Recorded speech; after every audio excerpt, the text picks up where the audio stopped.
everyone, I'm Chelsea. And I'm Bianca. And welcome back to the Preservice PODSQUAD podcast. So today we're joined by Chris Cannella, who is a social studies teacher from Essex County, but he also is the chairperson of the NJEA Sexual Orientation and Gender Identity Committee.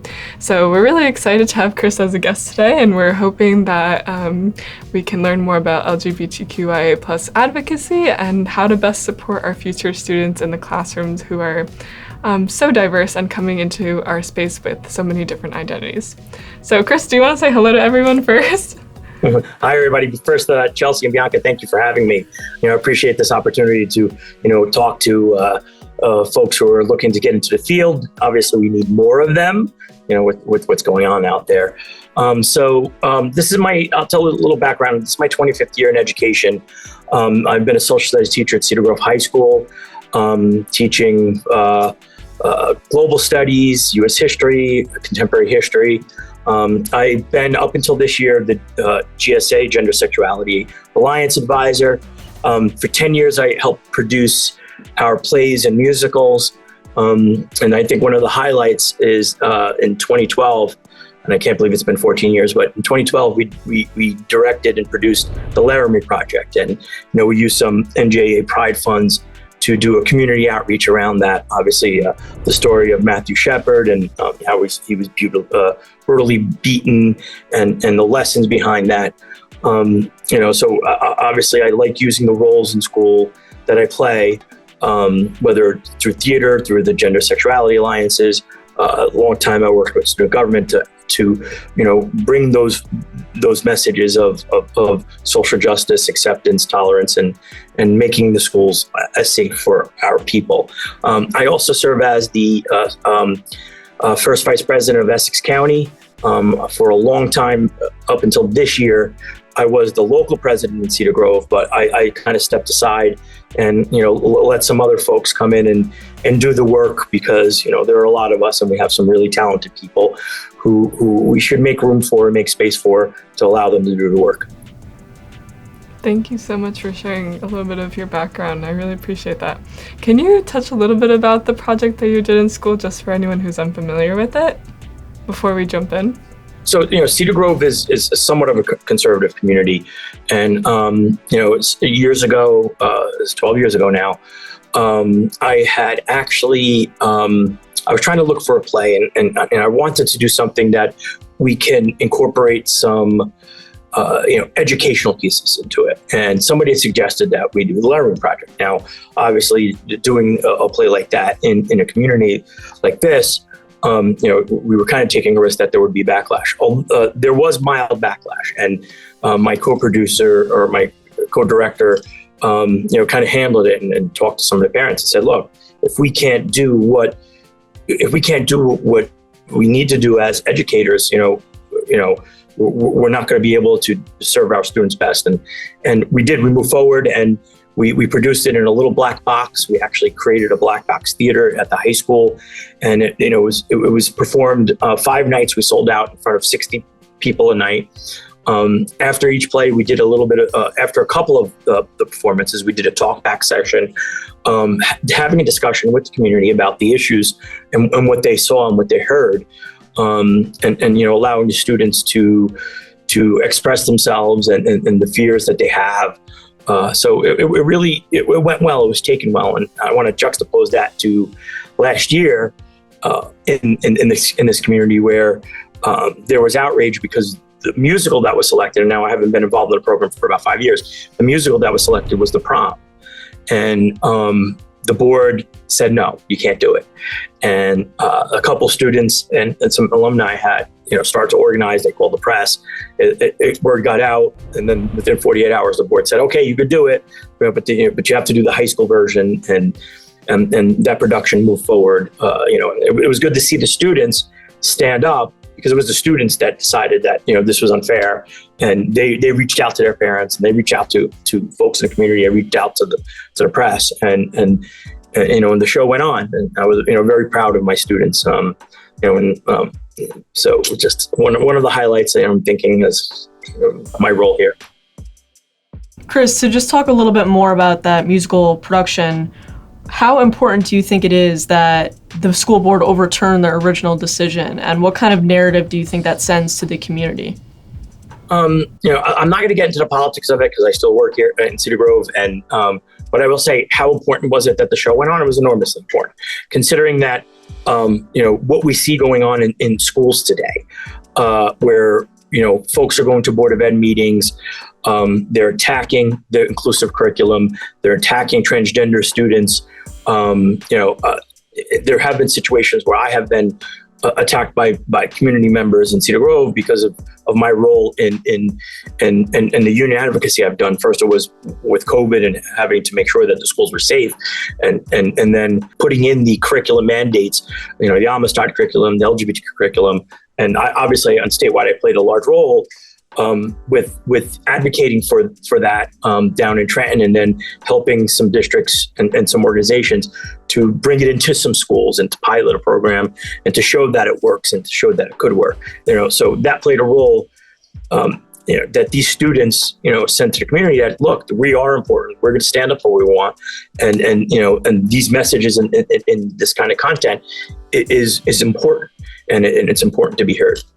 100%. And I think it really says something that, when students are coming forward and fighting for what they believe is right, it sends a great message to the community, and I'm glad to hear that.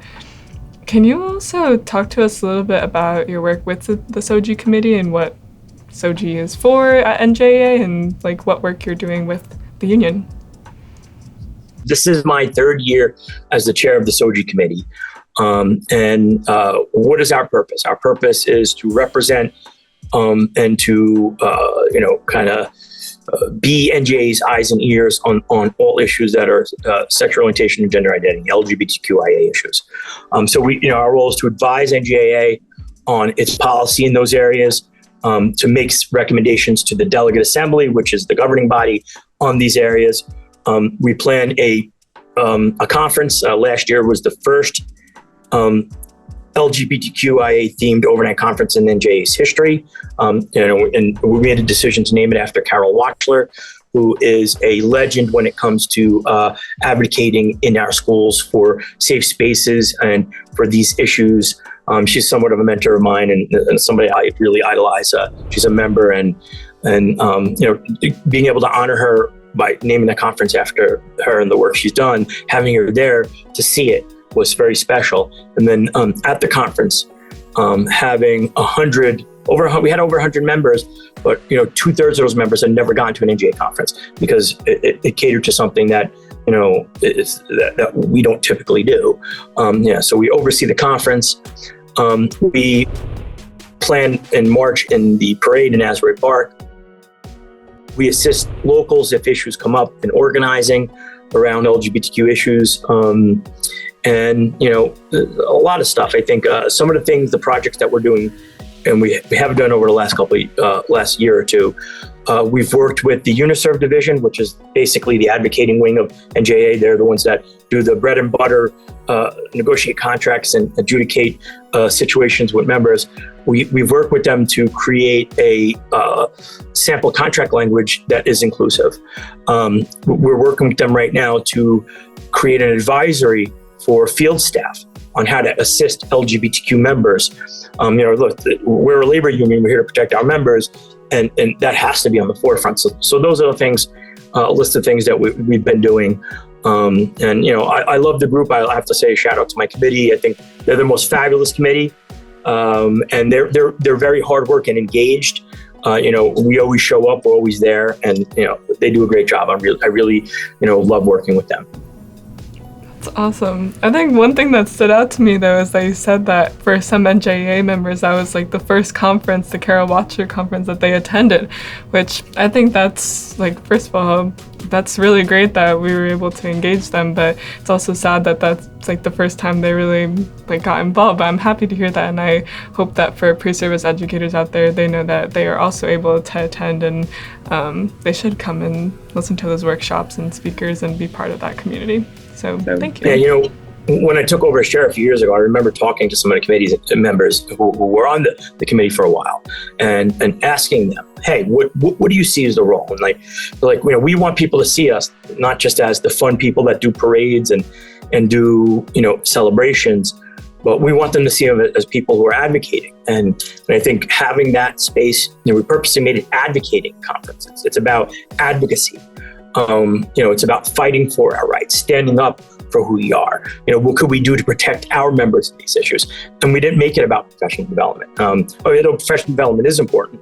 It's, obviously a large part of what we do. And we wanted to provide an advocacy space. Chris, the committee sounds like it's doing an excellent job with advocacy work, and that's incredible. And I want to get a little bit into practices in the classroom. I'd be interested to hear your view on this and the committee as a whole. So obviously there's been a lot of pushback recently against LGBTQ inclusive curriculums for elementary school students. And the concern is that those topics are not necessarily age appropriate. And so what do you think about that statement, and also the committee as a whole? And maybe what's some reasoning that you think might be behind that idea of it not necessarily being age appropriate? So, and this is something that I deal with all the time. One, I think there's a lot of misinformation out there. A lot of people hear of LGBTQ and they think it's all about sex, and it's not. We are people. This is our identity. This is who we are. And we have to be able to teach young children. Do we need to teach them what all the letters of LGBTQ are as a kindergarten? No, they can understand it, and it's above their head, and it is inappropriate. However, what should we be talking about kindergartners? We should talk about kindergartners who ask, why does John have two dads or two moms, right? And what's the answer to that? Because there are all different types of relationships, because love is love.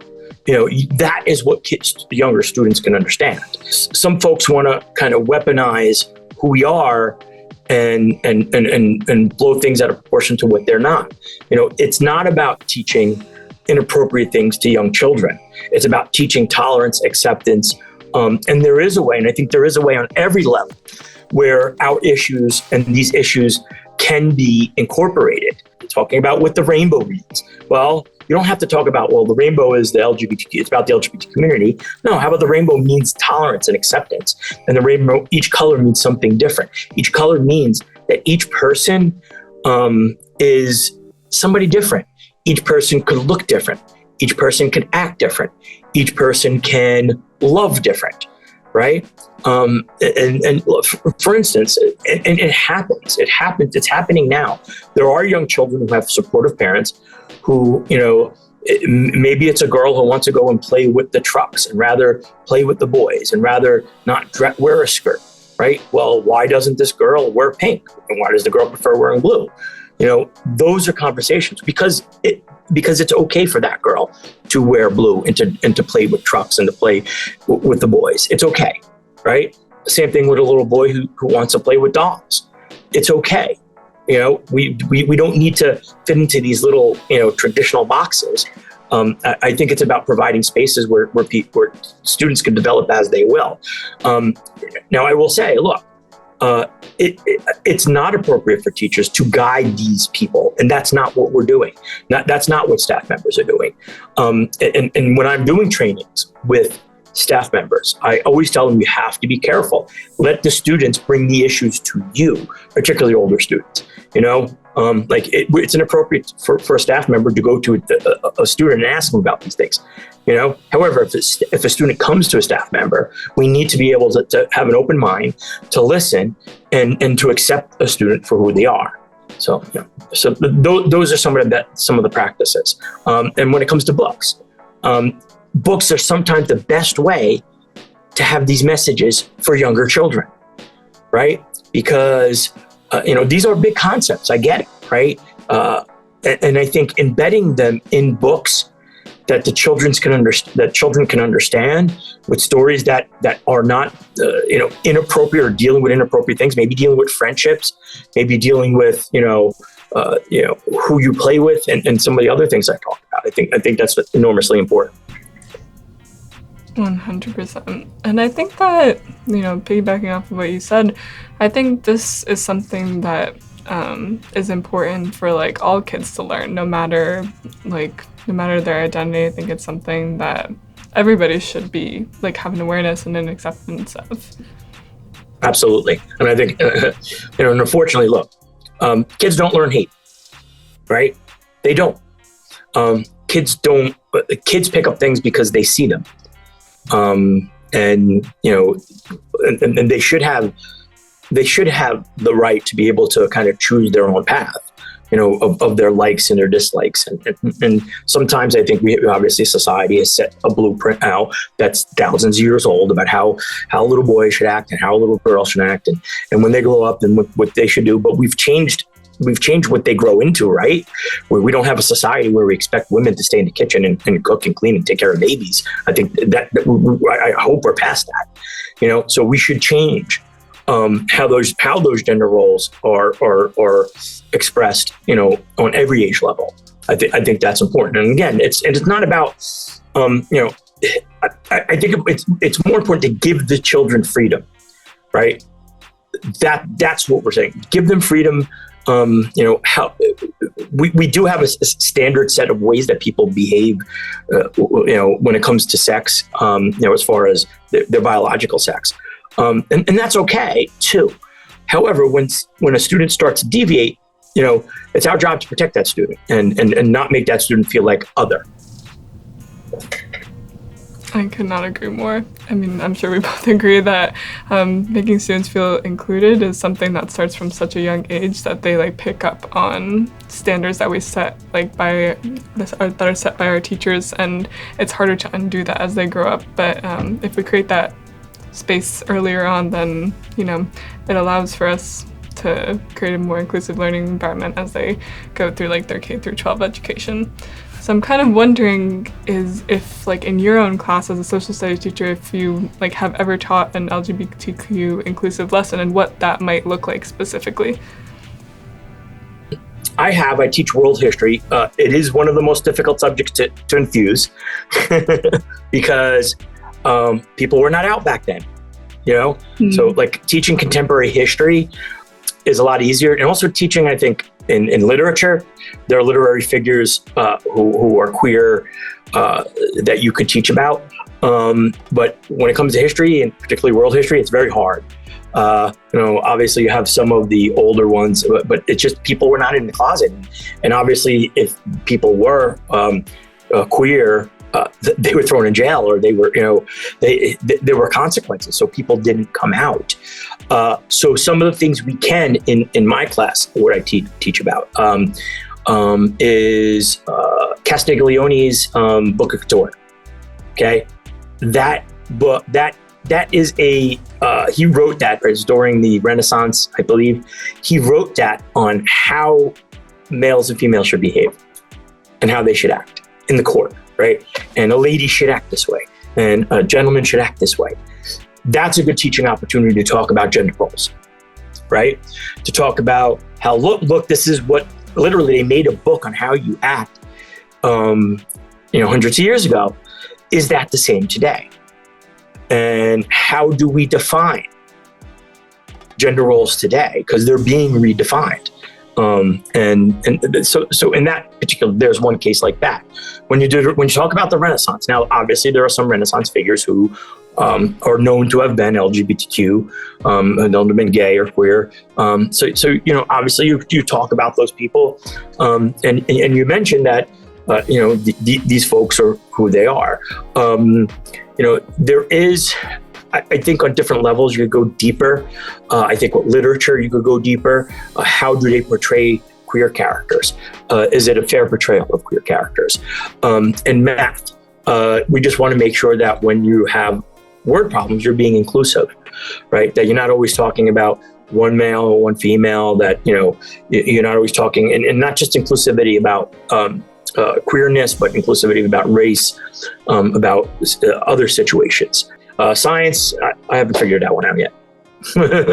No, there are ways in sciences, obviously, Obviously we could talk about the biological debate over sex, and folks like to say, well, there are only two biological sexes, which is actually not true, because then you have folks that are intersex, and maybe you have a discussion on how does that happen? Because intersex folks are part of our are considered part of our community.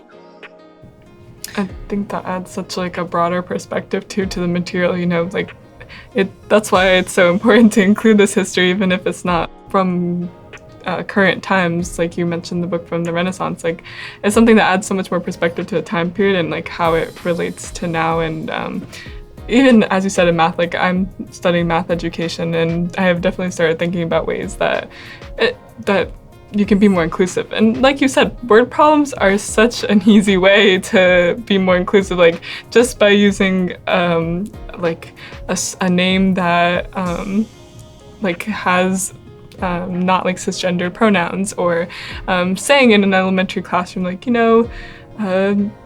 Jamal's dad bought him 3 lollipops and Jamal's other dad, Henry, bought him 5 lollipops, like something like that, where it's very, very simple. So thank you for sharing that.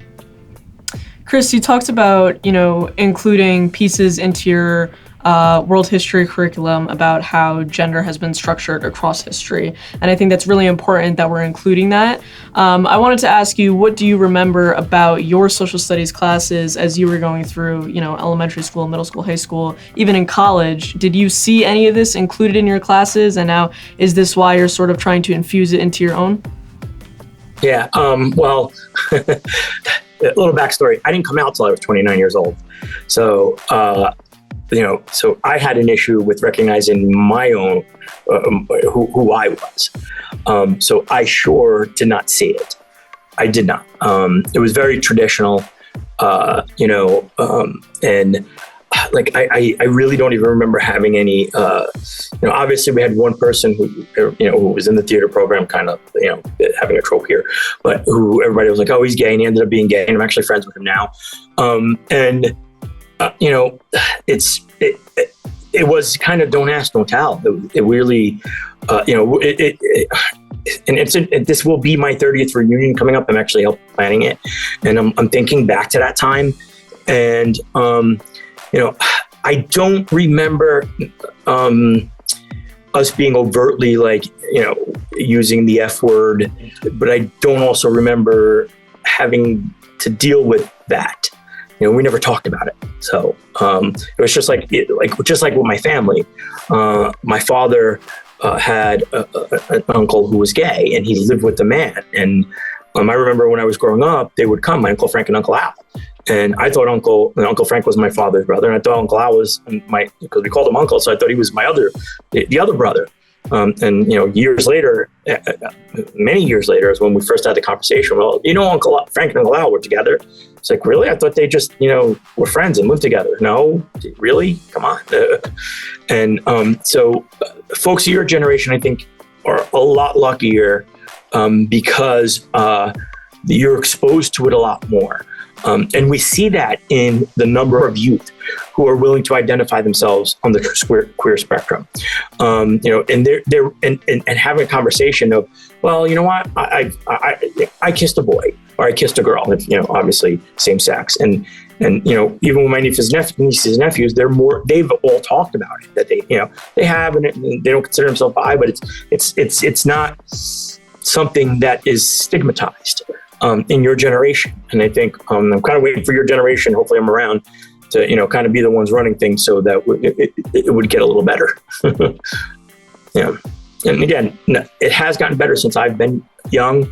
Obviously all of the advances we made that I've seen, overturning Don't Ask, Don't Tell, marriage equality, other protections that are there. But, for all of that stuff, we still see, the Supreme Court ruled recently that, under certain circumstances, LGBTQ people could be discriminated against, so got a lot of work to do.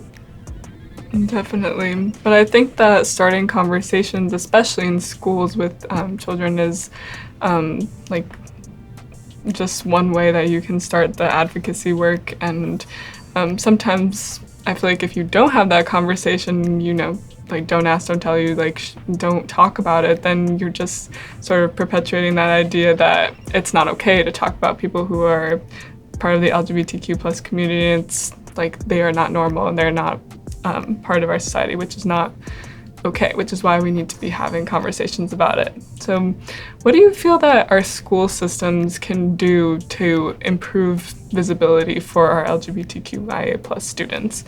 Well, that's kind of a loaded question.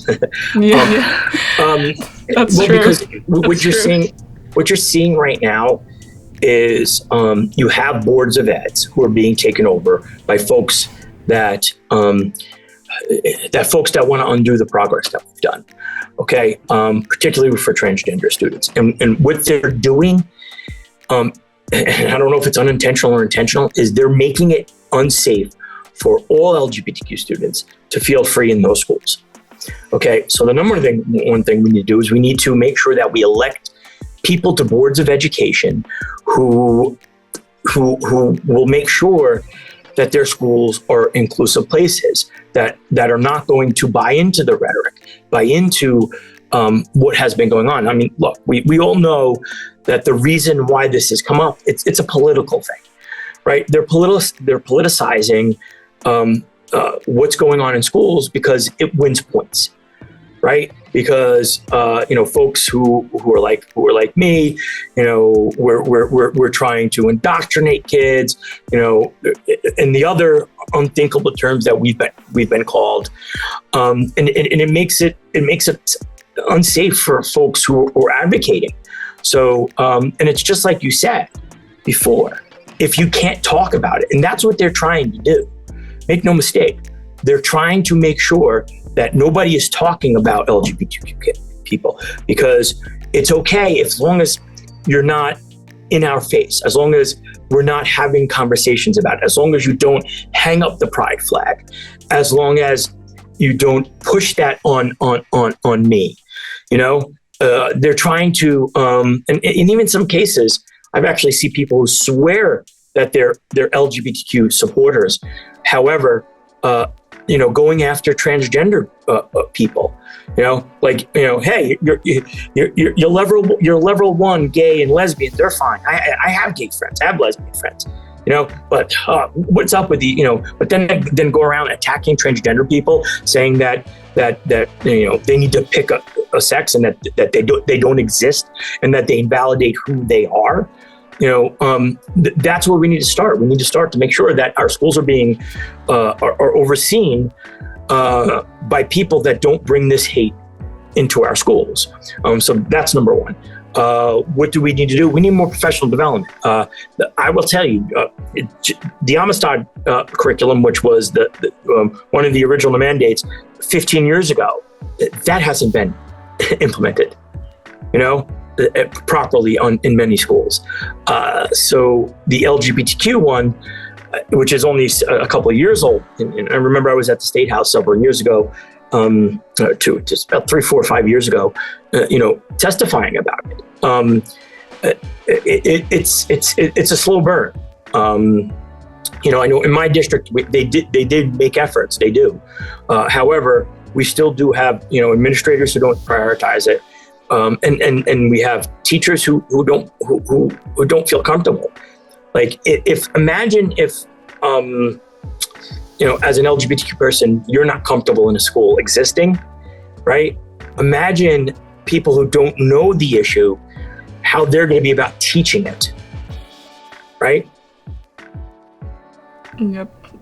It's a real problem, and it's something that, teachers also need to educate themselves on and be sure that they are able to be a support system. And just as you were talking, I was thinking back to Leadership Summit from this past weekend, and, one of the keynote speakers, Dr. Jackson, I think he used the phrase institutionalized lovelessness. And just as you were speaking, I was thinking about that phrase and how applicable it is that, we can't choose to love certain members of our society and shut out other people. That's not the right norm to be setting. And I think that is a great phrase. And I didn't hear it. I had other things throwing some of the plenaries. But institutional lovelessness, I love it because that's exactly what some people want. When you say, oh, they should only go to school to learn the basics, reading, writing, arithmetic, that's it. That's all they should learn. We're not creating a prepared society, right? What is the job of schools? Our job is to get students ready to go into the real world. Well, in the real world, okay, not everybody dresses and acts the same, okay? Not everybody looks the same. And another thing, like that whole love list thing is when people say, I don't see race. It's the same thing, right?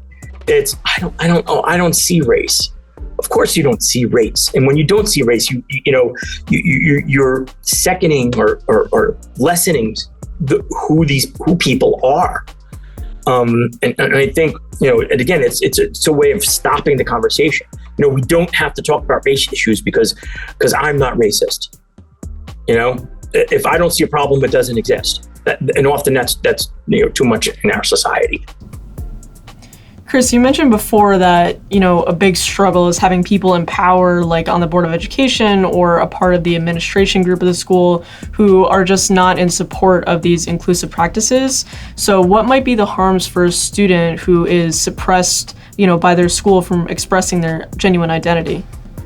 Well, the unthinkable. I mean, the harm is unthinkable. Is that LGBTQ students we know, and I don't know the specific statistic, but I know they are more, much more likely to try to commit suicide. Okay, they are much more likely to run away from home. They are more likely to take drugs. And I know some folks are like, well, they'll turn it back on some transgender students and say, well, that's because transgenderism is a disease. No, it's not. The disease is your hatred towards these people. When you have situations where these folks are supported, where these folks are loved, they thrive and they do well. Well, in situations where they're not, they won't. So that, and that's what it's about. And that's what we always have to remember. Schools are here for students, okay? They're not here for anything else. And if we're not loving all of our students, if we're telling students that well, you can't act a certain way, or you have to fear being outed, which is a big problem. If you have to fear being outed if you come to the school, you're not going to have healthy students, and it will bleed into other populations. It won't just be LGBTQ students. Maybe it'll be the student who has a little bit of a weight problem. Maybe it'll be a student who can't hear. Maybe it'll be a student who has acne. By providing safe space for LGBTQ students, and a lot of LGBT students tend to be more visible. Like for the most part, some of them who are having issues are ones who can be spotted, or ones who are, maybe they act a certain way and they're being attacked because of that. And then sometimes they may not even be LGBTQ. 100%.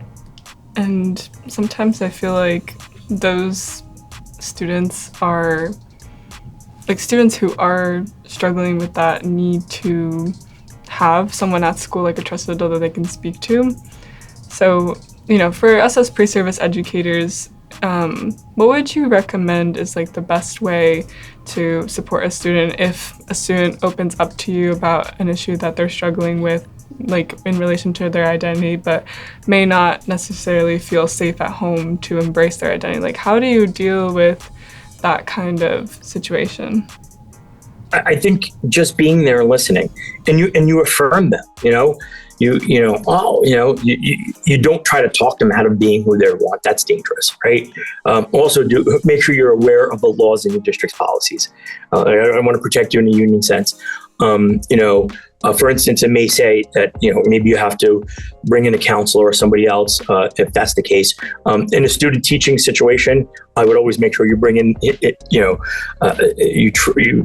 the student's comfortable, you bring in the lead teacher, and have those conversations. But I think the most important thing is if a student's telling you who they are, it's because they feel comfortable with you. So affirm that. Say, I'm here for you. It's okay that you have these feelings. It's normal.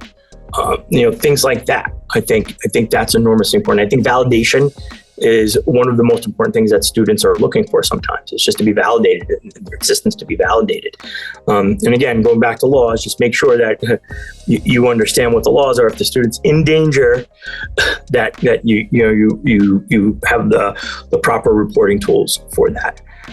Because we want to make sure that our students are protected, and that in protecting them, that we're doing the right thing legally. To go along with that idea of making sure students feel validated in the classroom, how would you recommend, pre-service educators and educators create inclusive lesson plans that allow their students to see themselves in the curriculum that we're teaching? Yeah, there are a lot of resources out there. I know Make It Better for Youth is an organization in New Jersey that worked with Garden State Equality, which is the lead advocacy organization in our state. They organized a pilot program right before COVID, and that pilot program went into 12 different schools, and they coached folks on how to implement lessons. And what they did is they put together a link of resources. And I don't have it. I believe if you were to go on Garden State Equality's page and search, you'd probably find it. If you were going to Make It Better for Youths, and you could Google both of them page, you'd probably find the link to those resources. And in fact, I believe if you go on NJEA's page and you go down to the SOGI page, I believe that link's there too. So use those lessons. I know that what I would do is, if I'm uncomfortable and I don't understand, is ask for professional development. Go to some professional development opportunities. I think that's what I would say, because maybe you don't know what all LGBTQIA stands for, and all of the other letters. But you don't know, and maybe you don't know what pansexual is. And I'll be honest. Up until about 6 years ago, I didn't either. Maybe you don't know what some of the other things that students like to identify themselves as are, which I'll be honest, sometimes I don't know, because I'm not a spring chicken, and youth tend to lead the way, just like the retaking of the term queer. In recent years, it's young people who did that. It was a term that was created by the community during the urbanization eras. And see, here's a history lesson. During the urbanization era, and they owned that term, and it got made to be a derogatory term later on when folks they were using it in hate. And then that term was taken back. It started to be taken back during the AIDS epidemic, where folks were identifying as that. And in more recent times, young people like that term because they say there's too many letters. But and then you get some of the older generation who still resist using the term queer because it was used in hate towards them. Thank you. I want to ask you one more quick question, before we wrap up here. But I'm curious, in addition to this curriculum and the advice that you imparted, in your classroom, is there a way that you show visibility, in your classroom decor? Do you have pride flags in your classroom, or is there pushback about that too? Well, how do you show that physically in your classroom? Well, first of all, I always wear this. I wear this badge. This is from the NJEA LGBT caucus. So a little shout out to them. And it, obviously it tells everybody I'm always wearing this. I'm out. Everybody knows who I am. I'm, I guess, a mild public figure because of this advocacy. I've been in the newspaper, fighting for not just this and other issues. I do have a pride flag hanging in my room, even though I don't do the GSA anymore, and I refuse to take it down. There were parents who were upset. And my administration stood behind it. Say, look, Chris has got the right to hang that flag, to express who he is. So one of the things I do in the beginning of the year, how you usually do those surveys to find out about the students. Well, here's one pitfall I'm going to give new educators is right now it is danger to directly ask students what their pronouns are. Okay, you could get yourself in trouble. So you can indirectly ask them. So for instance, I ask my students, and by the way, I think it's bad practice as an educator for educators to go to students and say, hey, what are your pronouns? No, let them come to you. That's important. Let them come to you. So what I do when I do my introductory activity in the beginning of the year is I say, tell me 5 things about you that you want me to learn. And I'll tell you what, nobody else is going to see it. This is only between you and me. And I'm going to ask you to, I said, put on the list 1 or 2 things you're going to share, because we're going to circle around the room. And I model for them. Here are my 5 things. I'm a gay, proud man. My pronouns are he, him, his. So I model. I put those 2 things on my list. I love to travel. Okay. And then whenever I decide to put in the list for that time of year, and then the students do that. And then I also ask the students, what name would you like to be called? Right. Because my name is Christopher. Call me Chris. I don't have the students call me Chris, but I have my friends call me Chris. So if you're Steven and you want to be called Steve, if you're Gabriella, you want to be called Gabby, if there's something else you'd like me to call you. Those things, if you do, it's kind of a safer way, and to allow the students to open up to you, to allow the students to tell you what they want. And I know some folks have gotten in trouble for asking for pronouns and directly asking for pronouns, especially if you don't make it optional for the students.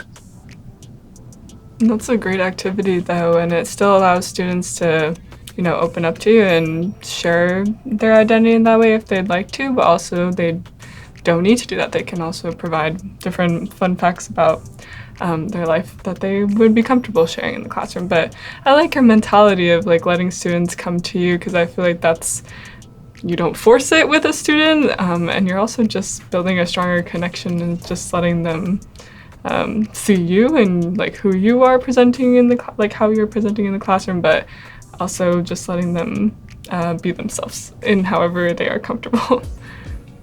Yeah, because there could possibly be a transgender student who knows it inside, but if you require them to give their pronouns, may feel forced to give the false ones. Mm-hmm. Right? So, you got to let them do it at their own pace. Yes. Thank you for that. Thank you for sharing that with us. Thank you so much for joining us, Chris. This was a really meaningful conversation. I appreciate it a lot, and I'm sure our listeners who are pre-service educators really appreciate it as well. You gave a lot of really great tips and advice for, navigating this in the classroom and in our school districts. Yes, and can I ask you to say the first part of the LGBTQ plus acronym for anyone who is uncertain of what those letters stand for? Oh, now you're putting me on the spot. No. Another brief history, too. It used to be GLB, right? Yes. Gay, lesbian, bisexual. Okay? Then during the 80s, when a lot of the gay men, particularly, were getting sick with AIDS and dying, it was the lesbians who were taking care of them in the communities. So in the 1980s and in the early 90s, they switched it to LGBT, put transgender in there too. Obviously, some folks have added the AI and plus. So it's L, lesbian, G, gay, B, bisexual, T, transgender, Q. Some folks say questioning. I queer, questioning or queer. I like to think queer. A, asexual. I, intersex, and the plus is for everything else. But some do you just use the term queer. That's again up to where your comfort level is. Thank you. I just wanted to make sure that we at least spelled out that acronym for anybody listening and who wasn't familiar with it, just as a wrap up and a conclusion. But thank you so much for this conversation. I can't even tell you how many things sent chills through my spine as you were talking, because I feel like this is something I'm passionate about. So it was a really nice conversation. Just hearing your advice is going to be helpful to so many pre-service educators. So I'm excited for everybody to listen in. Well, I want to thank you two again and say, keep up the great work. I kind of wish I had gotten involved in union advocacy at a college, and it wasn't until after my first 3 or 4 years, which is another story, that I got involved. So stick with it. We need folks like you to, come in and bring fresh faces into our leadership and show, the young people why being part of a union is not just about paying dues and negotiating contracts, but it's about protecting folks who are marginalized, and you can't have a union that is not centered in social and economic and racial justice. Yes, exactly. Ditto, I don't know, elevate that a million times over. Yes, but thank you so much for joining us, Chris, and we really appreciate you coming on today and speaking to us. It's a great part of our advocacy work with the podcast, so I'm excited. But yeah. Thank you so much to everyone who's listening to us. We appreciate you being here. Look out for more of these longer length episodes where we'll have a guest come in and speak with us about hot topics in education right now. And also look out for our Motivational Monday episodes releasing every Monday. And that's just going to be shorter episodes with Bianca and I discussing different topics. Yes, thank you everyone. Have a happy Thursday.